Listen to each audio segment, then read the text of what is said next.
Ça ne fait que commencer, mais on a déjà vu que l'agroalimentaire va être profondément bouleversé dans les 3 ans à 5 ans qui viennent parce qu'il va y avoir un changement de génération. Avec l'arrivée sur le marché, entre guillemets, et sur le pouvoir d'achat, le marché et le pouvoir d'achat de générations qui sont beaucoup plus jeunes et avec des aspirations qui sont radicalement opposées à celles de leurs parents. Ça génère en fait un portefeuille d'opportunités pour des nouveaux projets et de nouvelles réponses à ces attentes consommateurs qui est phénoménal, et c'est ça la foodtech. Et cette foodtech, tout le monde peut s'en saisir, des individus, des startups, mais aussi les industriels et les distributeurs, et c'est ce qu'on vise effectivement à stimuler en étant ici aujourd'hui. Le foisonnement des startups de foodtech et le rôle qu'aura la distribution plus traditionnelle à les intégrer, à en tenir compte et à faire partie aussi de l'aventure. Foodie Social, c'est l'occasion de s'arrêter 2 minutes, de faire le point avec tous les acteurs d'un écosystème et de comprendre un petit peu l'évolution de chacune des tendances. La livraison, la commande en ligne, mais aussi la révolution dans le digital, du physique des commerces de proximité.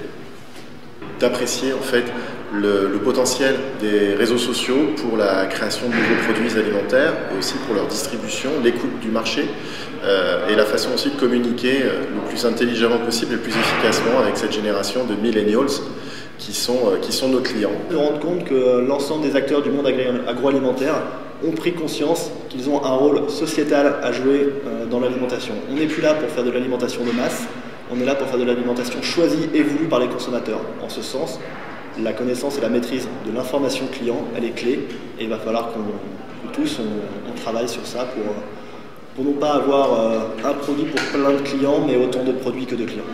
On s'aperçoit que ces tendances-là, elles viennent aussi de l'écoute des réseaux sociaux, de la compréhension de ce que les consos attendent, et c'est assez intéressant de voir que des industriels, ou en tout cas des grands distributeurs, avec ces données, en étant à l'écoute, en allant plus vite dans leur processus d'innovation, plus vite dans leur processus de prise de décision, se mettent dans l'air du temps et sont au niveau des tendances et non plus 18 mois ou 24 mois après. Il y a une chose que je trouve très intéressante, c'est que les comportements des consommateurs sont de plus en plus complexes à appréhender. Ça peut paraître être une mauvaise nouvelle, mais la bonne nouvelle, et c'est le deuxième enseignement que je retiens, c'est que l'évolution des nouvelles technologies, des nouvelles solutions et la créativité des entrepreneurs ouvrent des perspectives qui sont plutôt heureuses et prometteuses sur l'évolution des modes de consommation dans les 20 prochaines années. La salle est pleine, un gros succès. On parle innovation, on parle foodtech, on parle nouvelles technologies. Ce qui est impressionnant, et tant mieux, c'est de voir que tout le monde est en mouvement. Et c'est de bonne augure pour la suite, pour créer des projets et puis pour justement répondre à tous ces millennials qui arrivent sur le marché, mais aussi aux seniors et à tous les consommateurs. Voilà. Ce qui me paraît important de retenir, c'est ce qu'on a pu aborder sur l'évolution de la quantité d'informations à disposition des industriels et des acteurs de la foodtech, et la capacité du coup d'analyse qu'on arrive à produire et la réactivité avec laquelle on démontre cette capacité d'analyse.